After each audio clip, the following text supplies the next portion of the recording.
So welcome all to New Perspectives. This is the second part of our series on the growth and development of the soul. And I'm Radhi, and I'm joined by my colleague, Dr. Vladimir Yatsenko. And of course, with us also is our guest speaker and dear friend, Jayashree Blanch. So we welcome you, Jayashree. So lovely to have you with us here today as speaker on a very, very important topic. She will be addressing the growth of the psychic consciousness. And the psychic being, as you know, grows and develops through the process of evolution, and it facilitates the integration of the mental, vital, and physical personality. Jayashree says, through the process of yoga, we become aware of the psychic presence in the inmost part of ourselves. This presence has a consciousness which can be felt, experienced, and manifested through all parts of our being. As the psychic consciousness grows in us, it brings change to the ordinary outer nature and external consciousness that we normally operate within. This is the beginning, she says, of the yoga of transformation.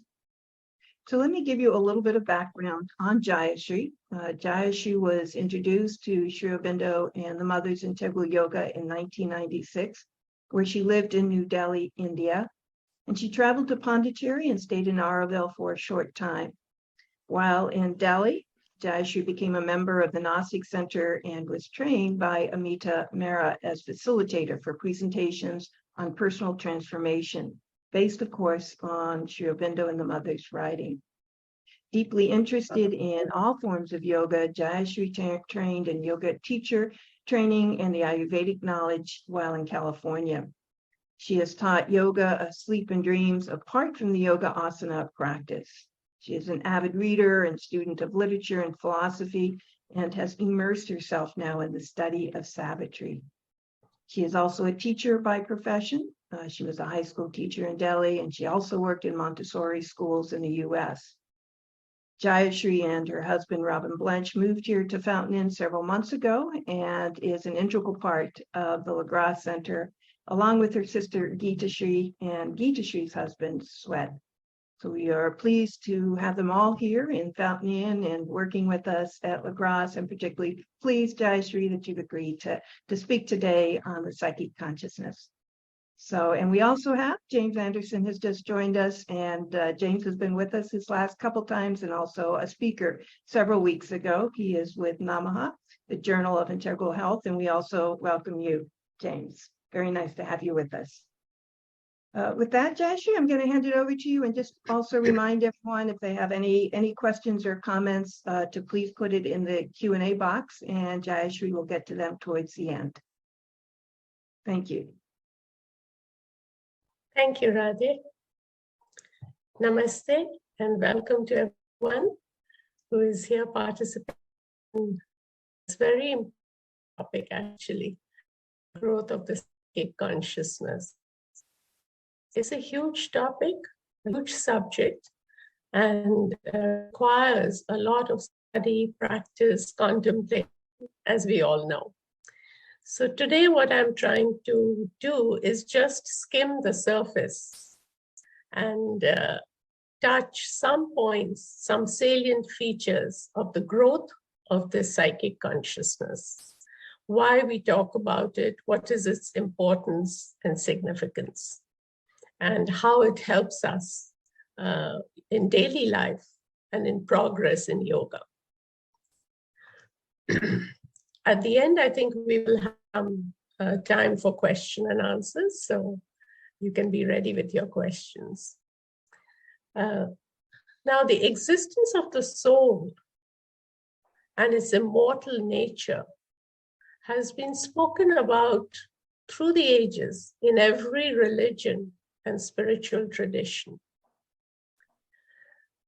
But while these practices teach us methods and means to reach God or the divine or the absolute reality and even beyond, it is only Sri Aurobindo and the Mother who spoke about the psychic being, its existence, its influence, its importance, not only in sadhana, but in daily life. and why it is necessary to adapt to the psychic consciousness to make it manifest and work in our life, and how it is important in the transformation of nature, which is the goal of integrity. It is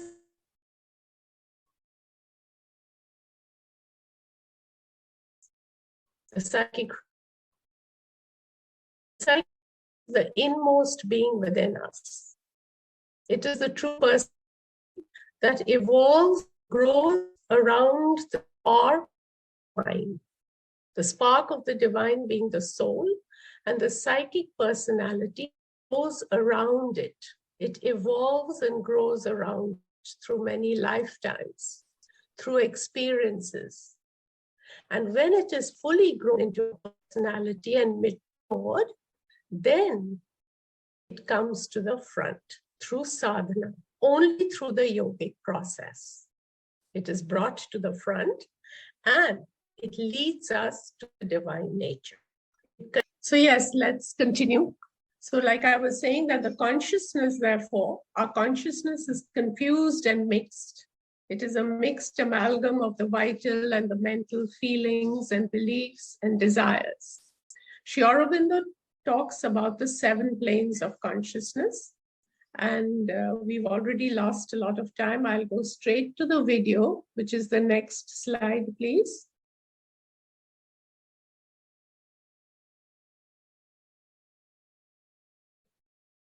I've taken this from Manoj Pavitran's Sri Aurobindo talk. divides this full spectrum into 2 hemispheres, the upper and the lower.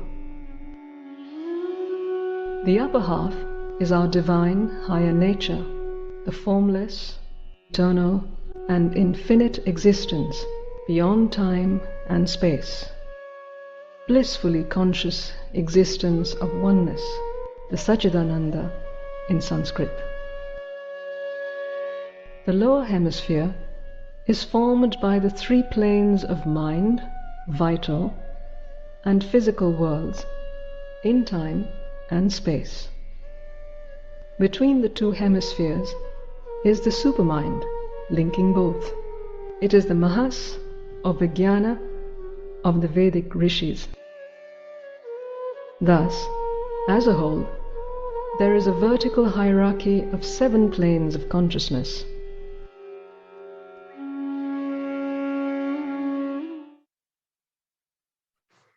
Yes, so the next slide talks about this individual consciousness, like Sri Aurobindo just explains in the last video, that there are 7 planes of consciousness, higher hemisphere and the lower hemisphere. It is only through yoga that we can access the higher ranges of consciousness. It's important to understand that, because in the waking state, what happens is we only access a very small range, which deals with our daily life, problems, situations, work, relations, stuff like that. But behind the waking consciousness is a very vast consciousness called the subliminal, which has an inner mind, inner vital, and an inner physical, subtle physical. And below that is the subconscious. So there are these ranges of consciousness that we all can access. The thing is, we are not conscious. We lack the knowledge, and therefore we do not know how to consciously access it. The innermost consciousness is the psychic being, the consciousness of the psychic being, which is what we're talking about today. So how can we explore this inner state of consciousness? We need to grow and evolve. How can we do that? Firstly, it is through the practice of stepping back. A separation has to be caused between the outer and the inner. We become the observer. We separate ourselves from the external. And we observe our thoughts, our emotions, and desires as they pass across the mental screen, with no judgment, no involvement. So what we are doing here is we are consciously separating in our consciousness into two beings, literally. One is the observer, one is what is being observed. And we notice that what is being observed is part of our nature, which carries on acting without even our conscious participation. We are kind of just watching it from the back, and it's continuing to do its usual things. This force has a very strong grip. This force of the lower nature has a very strong grip on the consciousness, and it is therefore difficult to change. We can observe it. To some effort can be made to change it a little here and there, but those changes are always temporary. However, as we continue this practice of the witness, it starts bringing an inner silence and stillness.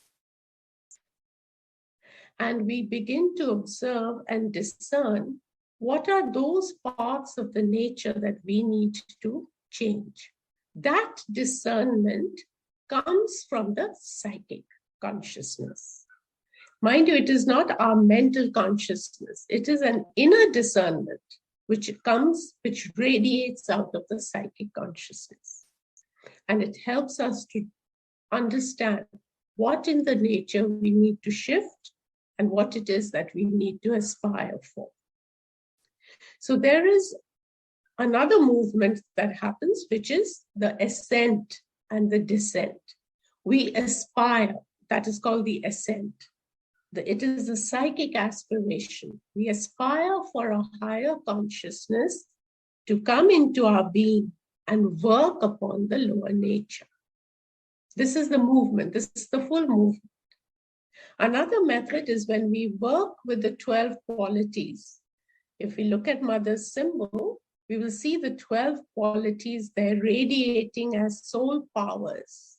These soul powers, they can be worked with, and we will go into it in more detail, like sincerity, gratitude, humility, perseverance. There are 12 qualities that we work with in daily life. And we can use it in our workplace, work in the community with it. These are, again, coming from the inner psychic being, but we are using it through our instrument of mind and body and life in the outer life. Next slide, please.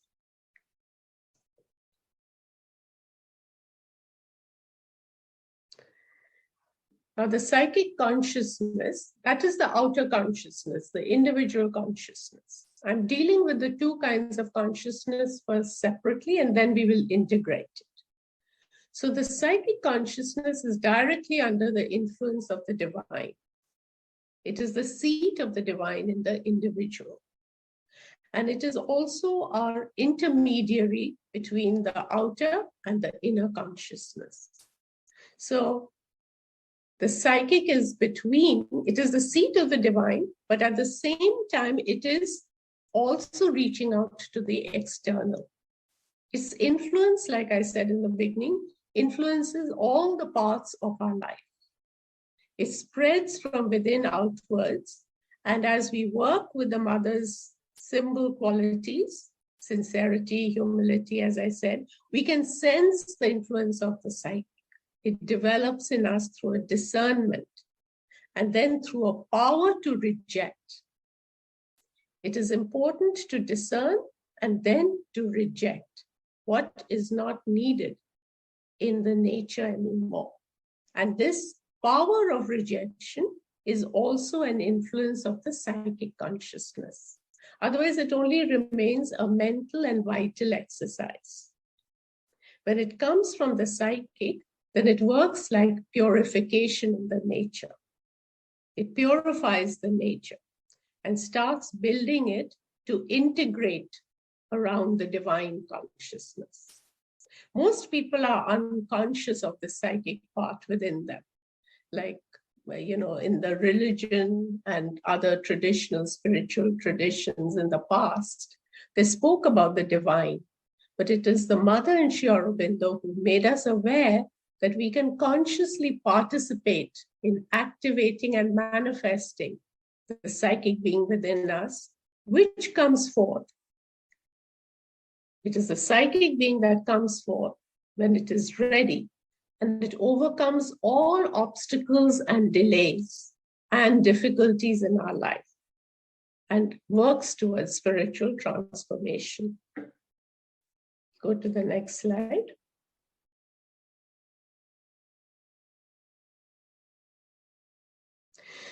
So in the ordinary life, it acts through an unconscious influence because the veil is very thick. There are a number of veils, actually. There is one veil between the outer life and the inner life. Few of us know about the inner consciousness, leave alone access it. So once that veil has been opened through contemplation, meditation, aspiring for the mother's force to descend into us, that veil begins to thin out and we begin to access the inner life. And once we access the inner life, then we can go deeper within and try and access the psychic, the inmost being. The psychic is that part of us which persists after death because it is eternal. It is the one thing that carries the consciousness forward into the next life because it is the divine individuality in us. The second thing to understand with the psychic consciousness is once the psychic being in us, the true individuality comes forth, comes in the front, it actually contacts the universal consciousness. The universal consciousness influences us through various subtle powers, both positive and negative. These are positive and negative influences in the universe, in the environment that affect our daily life. And we have no control over them. We do not know about their existence and how they function. But it is the psychic consciousness as it comes forward. It recognizes these powers and it knows those powers which need to come in because they're positive and they can affect us, and those that need to be kept out. This separation between the outer universe and the individual, this separation was necessary. This separation is the separation of the one and the many. So it is only through psychic realization we understand how the one is also the many, and the many is contained in the one. That unity consciousness develops as the psychic being comes in the front. That is one of the benefits of the psychic coming in the front, is we develop the universal consciousness, and then beyond that, of course, is the transcendent consciousness. We'll go to the next slide. The integration. The integration of the psychic being grows through all the experiences of the individual in many lifetimes. The soul integrates with the outer nature. That is the integration, comes in harmony. And how does it do that? The psychic being arranges all the parts of the nature around the central being. It creates the harmony. And it does that through its evolution. As it grows, it integrates these various parts of the being. And we are in alignment then with the divine will. This constitutes the progress of the psychic. The aim of the psychic is to form this individual around the divine center. And for it, it seeks all the experiences of life. And every single opportunity, therefore, is an opportunity for integration. Even the problems and challenges that we face are actually opportunities given to us for integration, provided we are conscious of this work that needs to be done and allow the psychic influence to work through us. This individual is the true self that comes forth, and it expresses its true nature, its inherent nature, which is also called Swabhava. That is the true inherent nature when we know what is our true purpose in life. I'll go to the last slide first, please. Because here there were some practices for psychic growth. There are two ways of doing this yoga. One is through personal effort. That is through a very vigilant mind, through observation, through thinking, deciding and choosing the right course of action and calling in the force. So this is all personal effort. And a lot of time is needed for this personal effort to show its fruit. And there has to be a lot of persistence. It is easy to give up when the going gets tough. So persistence, patience, perseverance, all this is required. There's a lot of struggle because it is not easy, like I keep mentioning, for the inner nature to change just through mental will. Whatever we throw out of the nature actually goes out into the environment and waits for another opportunity to manifest itself. So, for example, we may be working with, say, anger, all right, and we become conscious of it, and we categorically reject it from our nature continuously or as often as we can. But there are times when it gets a hold of you, no matter how hard you may try to reject it.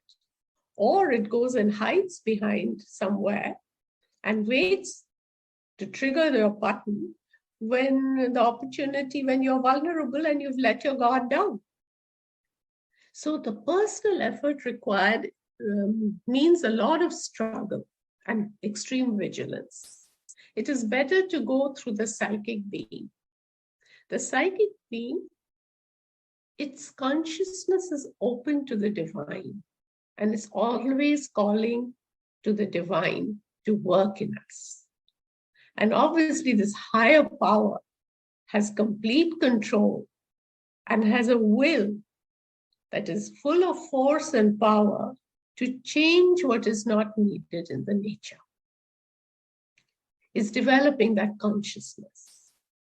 Another way of working for psychic growth is through concentration on three centers. One is the heart center, where we call the psychic being in front. One is through the third eye center, Sri Aurobindo says. This liberates the inner mind. It's the third eye, and so it gives you the yogic vision and develops siddhis and powers. And then the concentration above the head. These are the three centers where when you concentrate above the head and the silence, the consciousness rises to meet the higher powers, and it opens to descent of Mother's force to work in the mind, life, and nature. Swadhyaya or self-study, reading the texts of Sri Aurobindo, especially reading Savitri, helps in the change of consciousness. Its words and its sounds have a mantric quality, have the power of the mantra. And it changes consciousness as you continue to read and listen to the sound. And it raises consciousness to a higher level. And it is, again, it is not we who make up our minds to read the text. It is the psychic influence from within, the psychic consciousness working in us that urges us to do Swadhyaya, self-study. Meditation, daily practice of meditation, getting in touch with oneself. And then the discipline. Mother says, lays a lot of emphasis on the discipline, that we have to become conscious. Unless we become conscious that there is a psychic presence within us, waiting to manifest, waiting to express itself.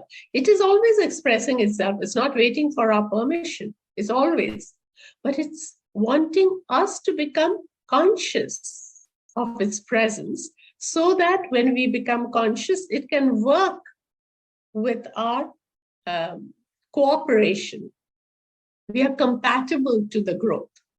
We are not causing resistance and obstacles in its way through our mind, through our life, through our vital desires. And then to develop the willpower to discover and realize the psychic being. That is the aim in the integral yoga. It's the first step, like I said in the beginning. So we have to develop the will that we must have the psychic realization in this lifetime. It is possible. It should become the primary occupation of all our activities. And of course, the most important practice is to remember and offer. Continuously remember and offer to the higher power, to Mother's power, to come and work within us. Now I'll step aside a little bit from this slide to say that it has become imperative. It is the need of the hour now. It's no longer a choice. I think we as the complete human race, we have reached that threshold in evolution where it is no longer a choice whether we want to do it. Mother says we either do it or the other option is the abyss. Because if we look around us, you will see that every system is kind of breaking down. Whether it's political systems in different countries, in almost every country, financial systems, the banking system, education. Look closer to home, the family values, family structures, gender battles, gender confusions and mix-ups and growing up together, not knowing who you are and whether you will be accepted. It's a continuous struggle. The situation around has become so critical as it has never been before. So it is now the need of the hour to know who we truly are and what is the work we are here to do. And it is only through being the true self, to bringing forth our true nature, that we can actually make any little difference in the world. So for this, I have a slide. Vladimir, can we go to number 8, please? I've taken this from Shraddhaluji's talks on Evenings with Shraddhalu, which is part 175. And he talks about current affairs. There are a couple of videos. You can access it at your own time. I'm just going to play the last few minutes of the video, which will, Vladimir, if you can go to the end.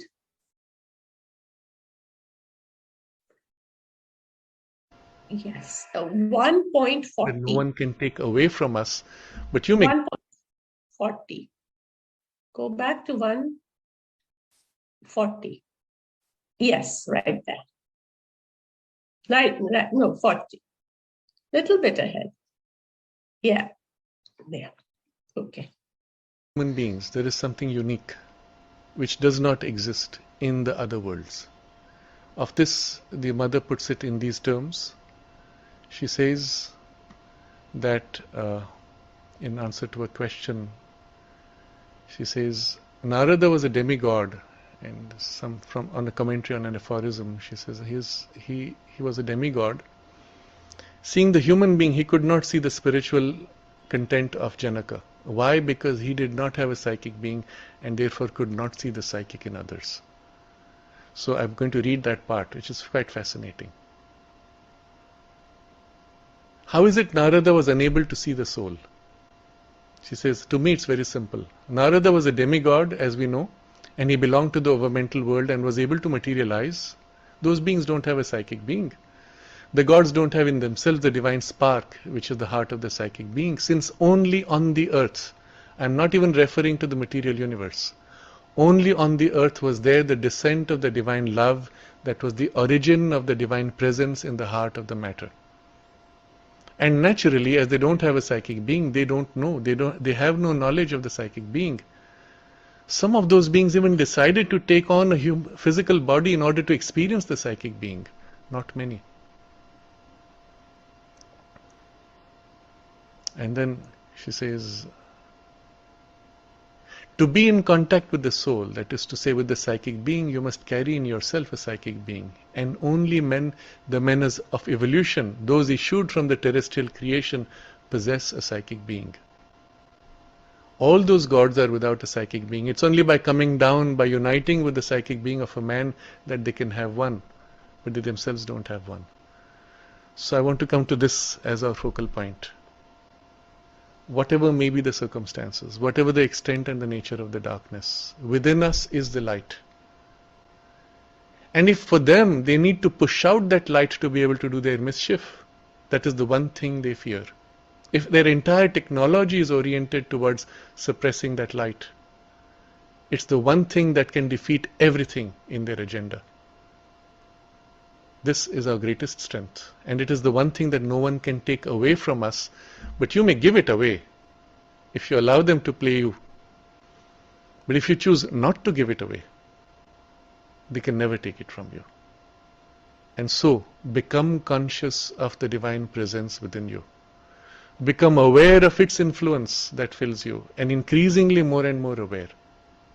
Refer everything you do in your day and night increasingly to that center, simply by looking at what you did from that center. Align yourself to your central aspiration. Observe everything you did in the day. Some things align, some things don't.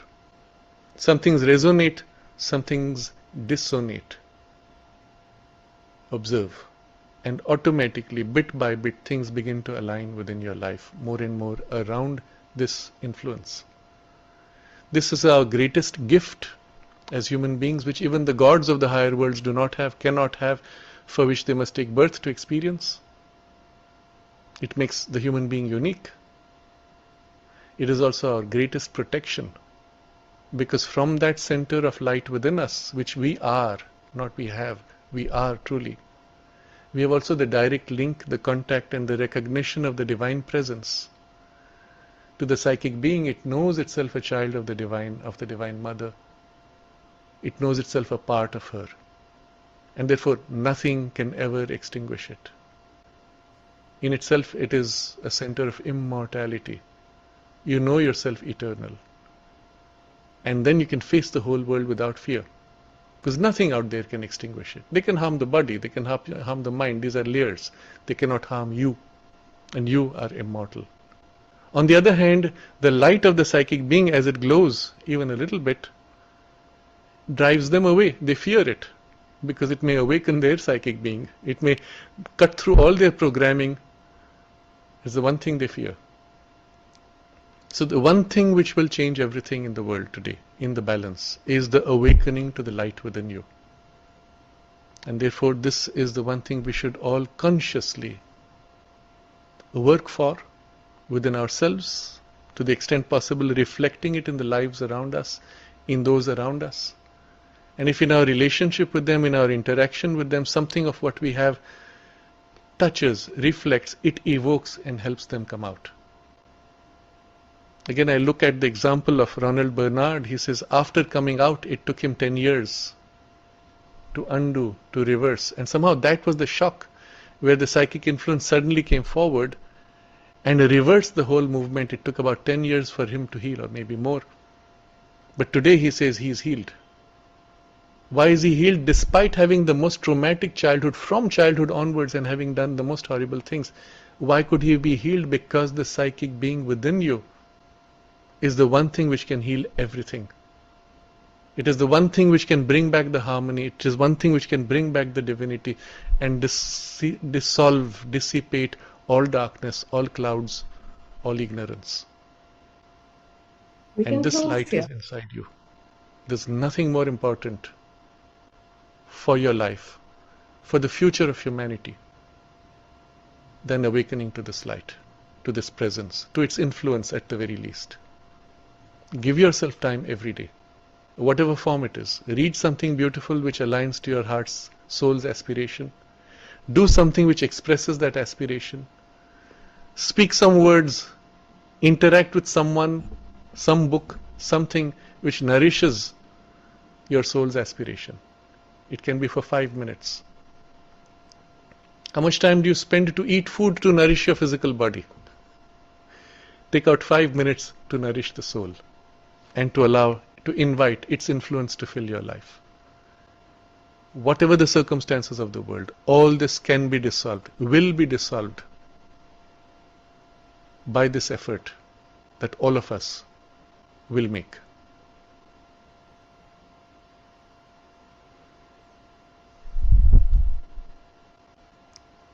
Thank you. I will pause here and Thank you. We can come back to the presentation.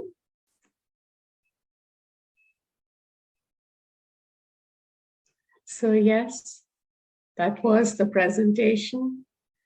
It was a big topic, the psychic consciousness. Like I said, you cannot really examine all aspects of it, but I hope through this presentation, some idea of its functioning and how we need to access it. The need of the hour now is like not a choice. It has become an imperative need. Because the situation in the world, situation in our daily life is calling for an intervention, a higher intervention. Otherwise, it's going to be very difficult because the dark forces have completely gripped the world in every aspect of life. We cannot look to governments, we cannot look to neighbors, we cannot look to society, we cannot look to all these old ways of dealing with the problem. We have to find the answer within, like Shraddhalu just mentioned. The light within has to shine out. It begins with the influence. And as the influence will grow, things outside will begin to change. I hope it has been able to set you thinking and that we can all work together for this change on the earth consciousness. Thank you very much. I'm very sorry for all the glitch that happened in the beginning, but we finally got it together. Thank you so much. Thank you, Jayashri, for this wonderful presentation. There are several questions here. By the way, I have to make one small observation, and which is quite unique because we are in the conference now on Gebser and Jung and other views on the development and Sri Aurobindo, of course, human cycle. And the explanation of the projection of Jung was that we are going into the darker and darker ages. There will be more and more darkness arising. And there is hardly any hope. The hope only is in the individual formation. And it makes sense totally that this crisis we are going through will be only thickening and deepening because we are pushed to this self-discovery of the psychic. It is the only hope for the breakthrough to the new cycle, to come to the spiritual age. We have to undergo this turmoil and this narrowing down, focusing consciousness on the individual breakthrough. And it is totally kind of in this context that Sri Aurobindo speaks in The Mother about the awakening of the psychic. Yes, absolutely. Thank you for this. There are two questions here. One is from Gita Sri. Are all living beings born with the psychic being? Mother says that the psychic is there in everything that is living. Only we are not conscious of it. But without the influence of the psychic, nothing really could exist as such on this plane, on the terrestrial plane. It is special because everything here has the psychic within. It may not be manifest, it cannot perhaps be very awakened in that sense. For example, even in the animal world, you will notice that the psychic being is there. You can notice it, you can see it, you can feel it in the way, especially those which come close and live with the human beings. They correspond, they understand what we are saying to them. They are capable of love, devotion, loyalty. These are all psychic qualities. Right. Yeah. And there are, of course, more psychic presence in all the greenery and all the And nature in the flowers. In the Flowers have more psychic presence than human beings, Mother even says. So this terrestrial plane was probably charged with psychic presence. Psychic. And that is what is the need of the hour. We now all have to awaken to it, individually and collectively. Right. And bring it forth, because the crisis is so overwhelming. Yeah, thank you.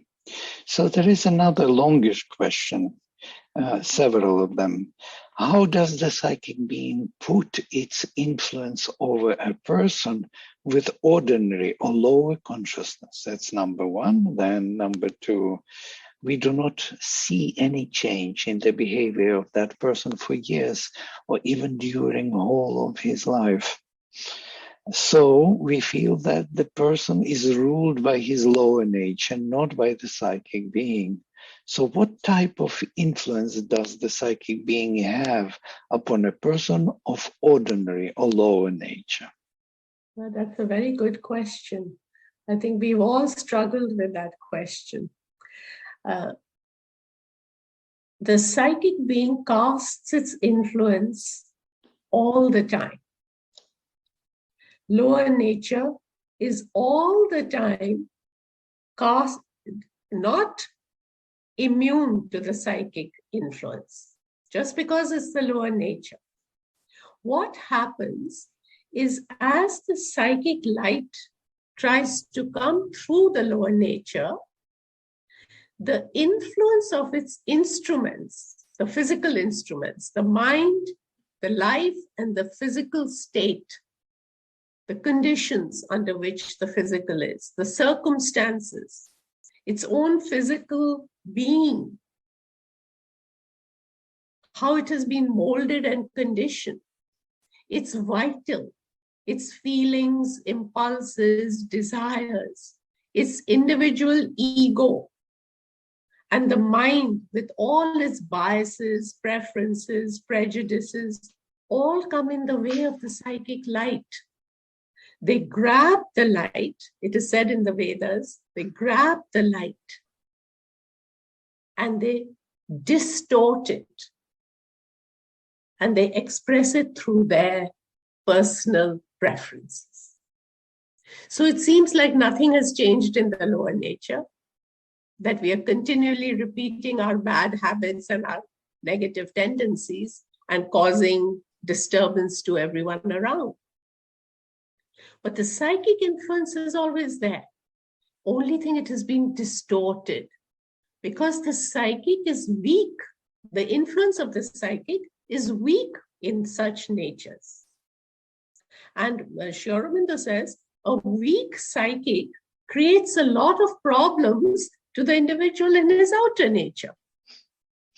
Because its light is being distorted. Its radiance is being robbed. And it's coming out as a mutilated, lower nature.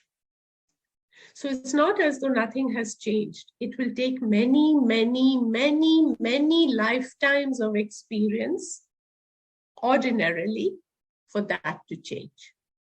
That's why the yoga has to be conscious now. That's why it's the need of the hour for us to be conscious. We've got to be conscious of the fact that this light is within me. What Shraddhalu just said, the light is within me.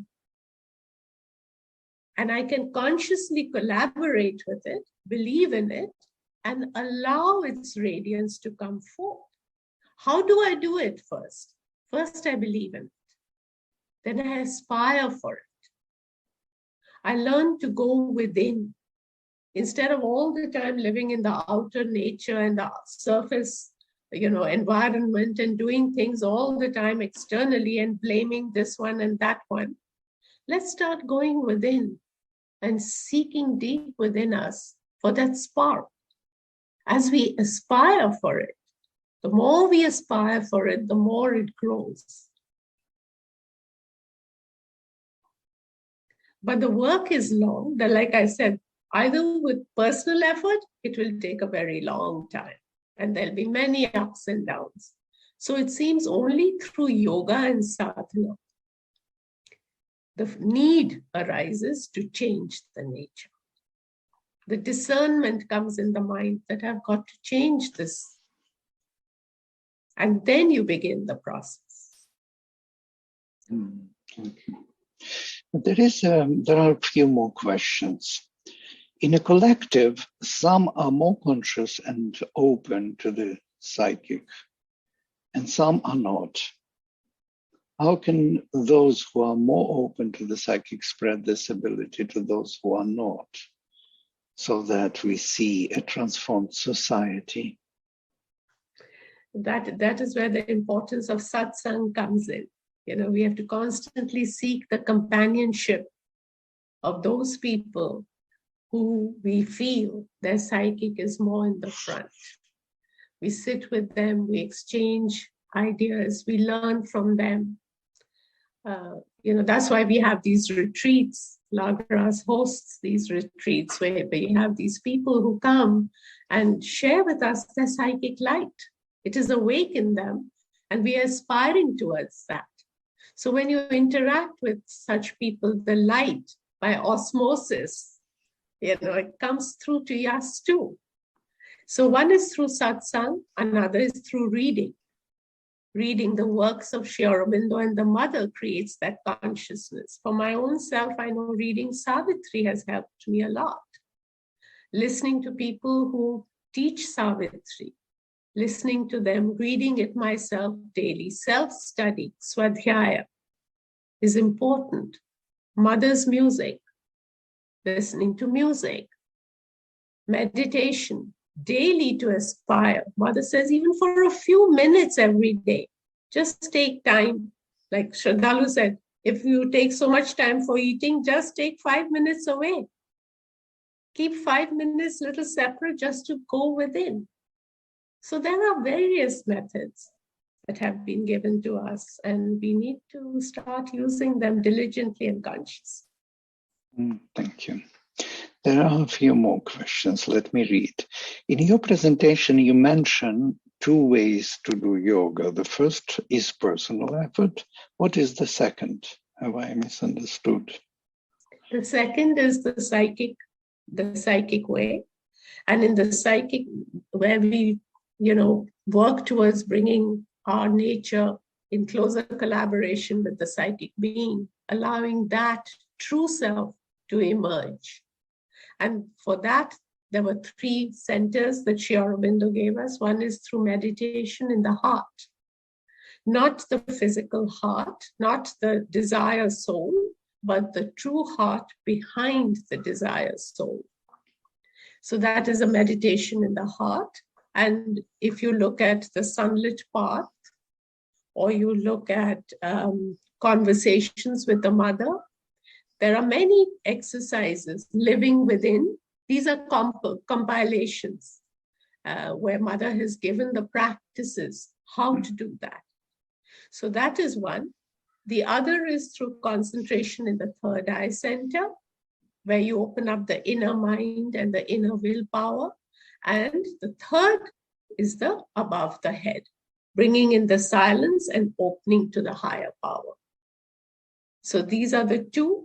One is your personal effort, and the other is where you aspire for the higher consciousness, the divine consciousness to work in you.